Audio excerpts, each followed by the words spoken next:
Hi friends, welcome to Easytel academy.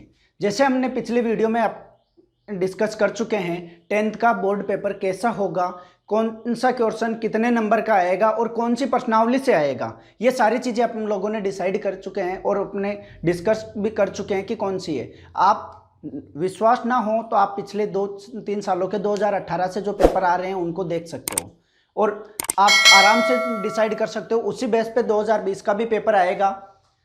अपन जो person number 1 से आज वैसे ही स्टार्ट करेंगे। और इससे पहले मैं बोल देता हूं कि यदि आपको आपके फ्रेंड्स की भी हेल्प करनी है तो इस वीडियो को ज़्यादा से ज़्यादा शेयर कीजिए, लाइक कीजिए और हमारे नए वीडियो चाहिए तो आप हमारे साथ में जुड़े रहिए, चैनल को सब्सक्राइब कर लीजिए। क्वेश्चन नंबर 1 की बात करते हैं। जैसा कि आपको पता है कि यह आएगा प्रश्नावली नंबर 1 से, प्रश्नावली 1 से। और ये किस पे बन सकता है, वह है एकाधिकेन, एकाधिकेन पूर्वेण,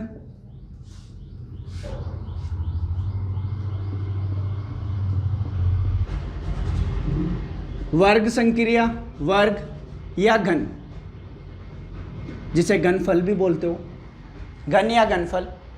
अब बात करते हैं अपन आगे कि ये होते कैसे हैं, ये किस हिसाब से करने अपने को। तो एकाधिकेन का अपने को एक ये है कि कोई भी अपने को संख्या दे रखी हो, जैसे 588 को गुणा करना है 512 से, 5 सेम है, 88 + 12 कितने होते हैं 100, तो ये एकाधिकेन से हो सकता है।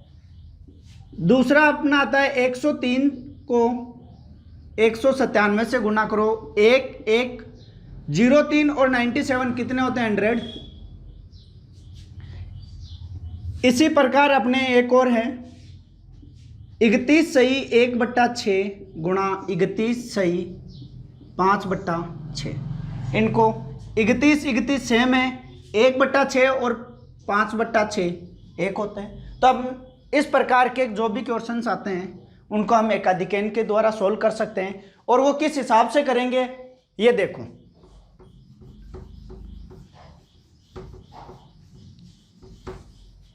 एकाधिकेन का मतलब है जो सेम है संख्या, 5 गुणा एकाधिकेन दोनों में सेम है, 5 में 1 जोड़ो 1 अधिक करो, जैसा नाम है वैसा काम है। 5 + 1 कितना हुआ 6, 5 को किससे गुणा करेंगे 6 से। फिर ये सिंबल लगा के फिर 88 को 12 से गुणा करो, 88 को 12 से मल्टीप्लाई करो। अब ये किसी भी मेथड से कर लेना, आपको जिस मेथड से आए, तो इसके लगभग 1056 आते हैं। गुणा करके देख लो और 5 को 6 से गुणा करेंगे तो 30। अब इनको जोड़ने पे कितना आ रहे हैं 100। इस साइड से 4 अंक लो, इस साइड से जो भी है, ये केवल सिंबल हटा दो, बाकी अपना एज इट इज आ जाएगा। और यदि कुछ भी आप लोगों को प्रॉब्लम लगे तो आप एक काम करो, यदि 100 है, इन दोनों को जोड़ने पे 100 आ रहे हैं तो 100 को 100 से गुणा करेंगे, कितने जीरो आएंगे 4 जीरो आएंगे।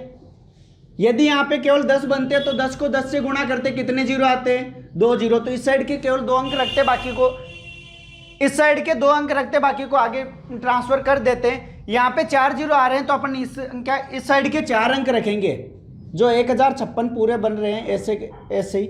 और ये 30 के 30, ये अपना आंसर है। और ये आपका 1 नंबर रेडी। फिर अगर आगे बात करते हैं अपन वर्ग की। वर्ग दो प्रकार से होते हैं, निखिलम आधार और निखिलम उपाधार। ज़्यादा कोई दिक्कत नहीं है, दोनों सेम से हैं, लेकिन आधार और उपाधार में एक इतना सा छोटा सा फर्क है। यदि अपन 13, 15, 97, 97, 105, यानी जो आधार लेते हैं अपन 10, 100, 1000, उनसे उनके पास की कोई भी संख्या हो उन्हें हम आधार वर्ग संक्रिया से करेंगे। और यदि कोई दूसरी हो तो उन्हें उपाधार से। इसका फॉर्मूला होता है संख्या का स्क्वायर इक्वल टू संख्या प्लस विचलन, या ये सिंबल लगा के फिर ये विचलन का स्क्वायर। अब बात करते हैं अपन 13 की, 13 का स्क्वायर का। तो 13 में आधार कितना है 10, विचलन कितना है, 13 में क्या करें, +3 करें तो 13 होंगे, यानी विचलन कितना आया, +3, और संख्या क्या हो गई 13। तो देखो 13 + 3 और यहाँ पे 3 का स्क्वायर, 3 का स्क्वायर कितना होता है 9, ये कितने हुए 16, 10 ले रहे हैं, इस साइड से केवल एक अंक लो, तो एक अंक क्या आया 9, कोई दूसरा अंक नहीं है, होता तो उसे हम इस साइड ट्रांसपोज कर देते हैं, और ये 6 और 1 कितने हो गए 169, जो 13 का स्क्वायर होता है। आप लोग अच्छी तरीके से जानते हो कि 13 का स्क्वायर क्या होता है। फिर अपन आगे की बात करते हैं, ये हुई आधार संक्रिया की बात। अब बात करते हैं अपन उपादार संक्रिया की बात, कि उपादार संक्रिया कैसे की जाती है।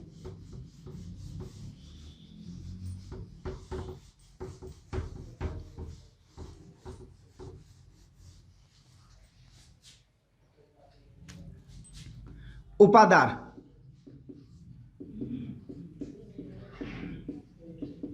संक्रिया या निखिलम उपादार विधि भी बोलते हैं इसे। तो अपन इसमें होता है संख्या का स्क्वायर बराबर उपादार अंक गुणा संख्या प्लस विचलन और विचलन का स्क्वायर। अब उपादार अंक वगैरह ये किस में काम आएंगे, जिसमें जैसे 23 का स्क्वायर बोल दिया और 203 का स्क्वायर बोल दिया, कुछ भी ऐसे।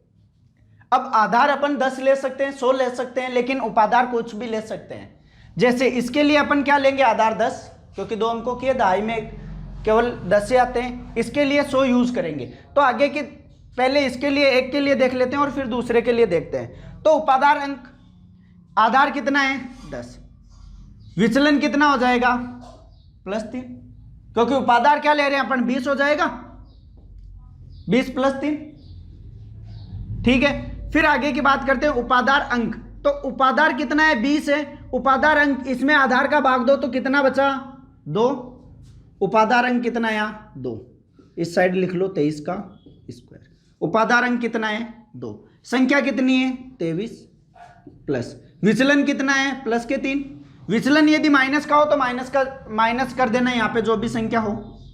फिर 3 का स्क्वायर कितना होता है 9, इनको ऐड करो 26 × 2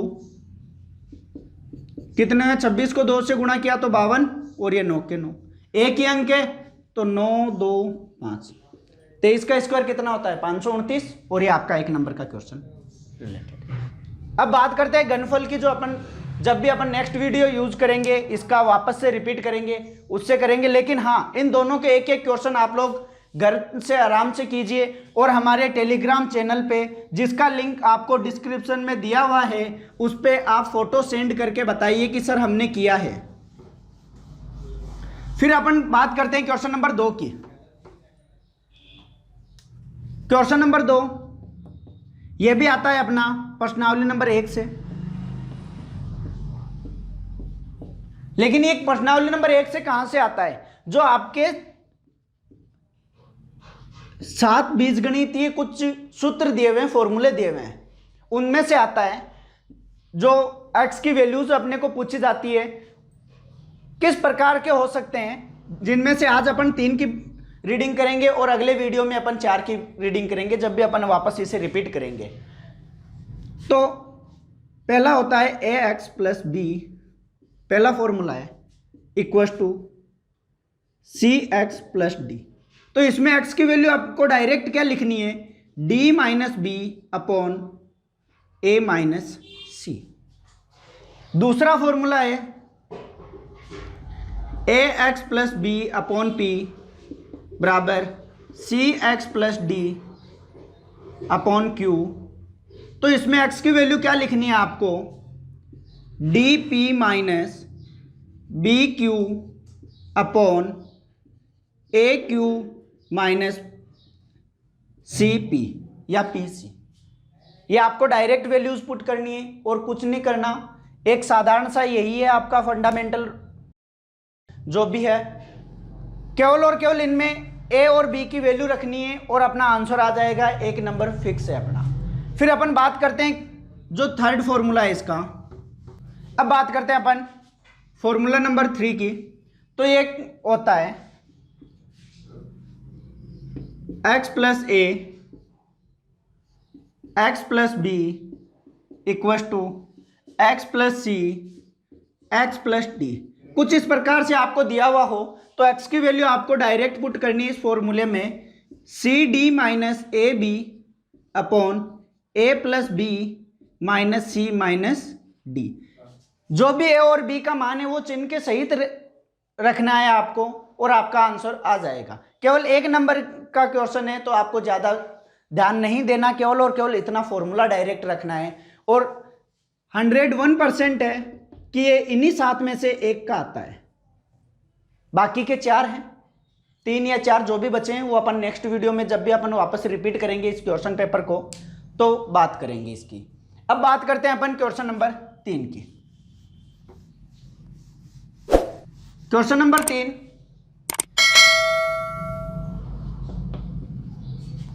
जो आपके प्रश्नावली नंबर 2 से आता है,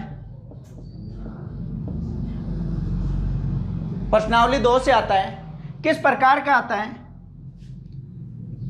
दशमलव प्रसार, दशमलव प्रसार। आपको हो सकता है शांत अशांत पूछ ले, यदि शांत पूछे तो अंक भी पूछ सकता है कि कितने अंकों के बाद में ये होगा, गुणनखंड पूछ सकता है और HCF व LCM इनमें से भी कोई भी क्वेश्चन आ सकता है। तो अपन बात करते हैं पहले दशमलव प्रसार की और उसके अंकों की कि वो शांत है या अशांत है। तो आपको कोई भी ऊपर संख्या दे रखी हो इससे कोई मतलब नहीं है, नीचे की संख्या देखिए। यदि ये 2 गुणा 5 की घात में है, m की पावर 2 की घात m और 5 की घात n हो, यानी केवल इन्हीं के 2 गुणनखंडों में होने चाहिए, बाकी किसी और गुणनखंड नहीं होना चाहिए। यदि यहाँ पे कोई 3 हो गया, जैसे 7 हो गया या 11 हो गए, ये आ गए तो ये अशांत हो जाएंगे, केवल ये आएंगे तो ये क्या होगी? शांत दशमलव की एक पहचान है। अब कितने अंकों के बाद में देखने आपको अंक गिनने हैं तो आप सीधा सा फॉर्मूला है, पहले शांत हो गए तो शांत होंगे तभी तो अंक होंगे, P अपॉन 2 गुणा 5 की पावर n। तो एक काम कीजिए यहाँ पे m, इन दोनों की घातें क्या होनी चाहिए? बराबर। इसकी m है इसकी n है, तो एक काम करो 2 की पावर n से ऊपर नीचे गुणा कर दें और 5 की पावर m से 2 की पावर n, 2 की पावर n से ऊपर और नीचे गुणा किया और 5 की पावर m से ऊपर और नीचे गुणा किया, क्योंकि यहाँ पे 2 की पावर m है, अपने को 5 की पावर भी m चाहिए। 2 की पावर m है, 5 की पावर n है, तो 2 की पावर भी n होनी चाहिए। तो अब दोनों को अपन जब सोल्व करेंगे तो ये आएगा 2 की power m plus n into 5 की पावर m प्लस n।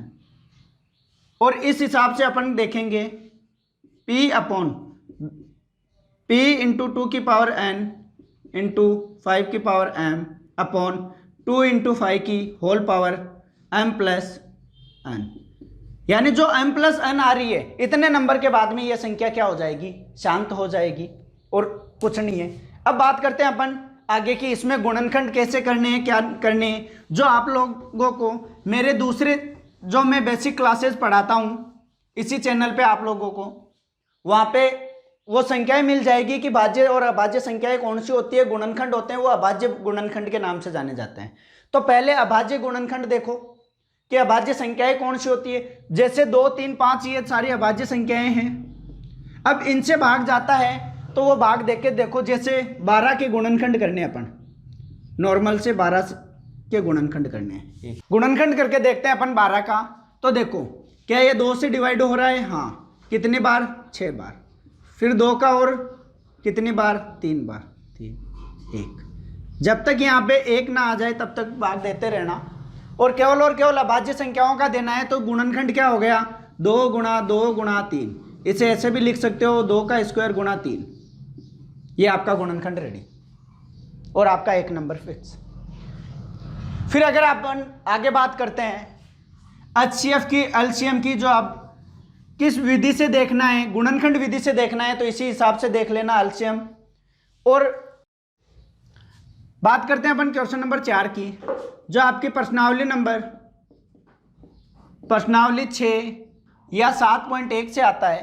प्रश्नावली 6 से कैसा प्रश्न बन सकता है, sin 30 plus sin 45 cos 45 plus cos 60, इसका मान बताना है। जरूरी नहीं है कोस साइन ही हो, सेक कोसेक टेन कोट कुछ भी हो सकता है, लेकिन वैल्यूज के हिसाब से होगा। साइन 30 की वैल्यू 1/2, साइन 45 की वैल्यू 1/√2, कोस 45 की 1/√2 प्लस कोस 60 की वैल्यू 1/2। 1/2 प्लस इनको मल्टीप्लाई किया तो 1 को 1 से, √2 को √2 से किया तो 2 प्लस 1/2। जब भी इनको ले से लेके करेंगे तो 3/2, ये अपना आंसर और आपका 1 नंबर फिक्स। दूसरी बात आती है कि अपने को मल्टीप्लाई करना होता है कोट 48 जो 7.1 से बनेगा, कोट 48 और कोट 42 इस हिसाब से। अब कोट 48 को ऐसे लिख सकते हैं 90 माइनस 42 और cot 42। Cot 90 minus theta, cot 90 minus theta क्या होता है, टेन थीटा। तो ये क्या हो जाएगा, टेन 42, ये कोट 42 का कोट 42। अब कोट 42 से कोट 42 को 1/tan 42 भी तो लिख सकते हैं, tan 42 गुणा 1/tan 42। क्यों लिख सकते हैं, क्योंकि कोट क्या होता है, कोट थीटा बराबर 1/tan थीटा। थीटा की जगह क्या है 42, बाकी तो सेम है। तो देखो ये गुणा में ये भाग में तो ये कैंसिल आउट हो जाएगा, कितना बचा 1, कितना बचा 1, तो आपका आंसर क्या आया 1। ये आपके क्वेश्चन नंबर 4 की तैयारी। फिर अपन बात करते हैं क्वेश्चन नंबर 5 की, जो आपके कई बार प्रश्नावली नंबर 7.1 से भी आ सकता है और 8वीं प्रश्नावली से जो छोटे वाले हैं उनमें से भी आ सकता है। वो किस हिसाब से आएगा, आपको या तो हाइट पूछ लेगा या फिर कोण पूछ लेगा। जैसे कि क्वेश्चन नंबर 5 प्रश्नावली 6 भी ले लो, 6, 7.1 और 8, जो भी छोटे वाले क्वेश्चन बन रहे हैं, अब असद में से ले लो या और किसी में से, लेकिन ज़्यादा चांसेस 6 और 8 के होते हैं, 7.1 के भी कम होते हैं। किस प्रकार से हो सकते हैं कि यदि कोई आपके पास में सूर्य है, जो अपना सूर्य का उन्नयन कोण ज्ञात करना है। यदि कोई बिल्डिंग है उसकी परछाई बराबर है, यदि यहाँ पे ये सूर्य है, ये बिल्डिंग है और इसकी ये परछाई, या इसकी हाइट और इस परछाई की लंबाई दोनों बराबर है, तो इसका उन्नयन कोण ज्ञात करना है, यानी ये वाला। दोनों बराबर है तो अब देखो ये आधार है, ये वाला कोण ज्ञात कर रहे हैं, तो ये आधार, ये लंब और ये कर्ण, ये मान लो थीटा, ये h, ये भी h। तो क्या लिखते हैं, tan थीटा बराबर लंब बट्टा आधार। लंब कितना है h और आधार कितना है h, कितनी आई वैल्यू 1। और tan थीटा में 1 किसकी वैल्यू होती है, tan 45 की।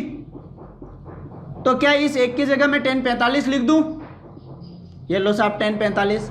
तो थीटा की यहाँ पे देखो tan सेम है, थीटा की जगह क्या आ रहा है 45 डिग्री, यानी जो भी यहाँ पे एंगल बनेगा वो कितने डिग्री का बनेगा, 45 डिग्री का। जरूरी नहीं है सूर्य दे रखा हो, आपको कोई भी पतंग की डोरी दे रखा हो और ये कर्ण बोल दे कि ये तनी हुई डोरी है और इससे ज्ञात करो, तो आपको इसी से रिलेटेड क्वेश्चन आएगा। यानी आपको जो त्रिकोणमिति का जो सिंपल अनुपात होता है वो मद्दे नज़र रखना है आपको, वो ज़रूर ध्यान में रखना है।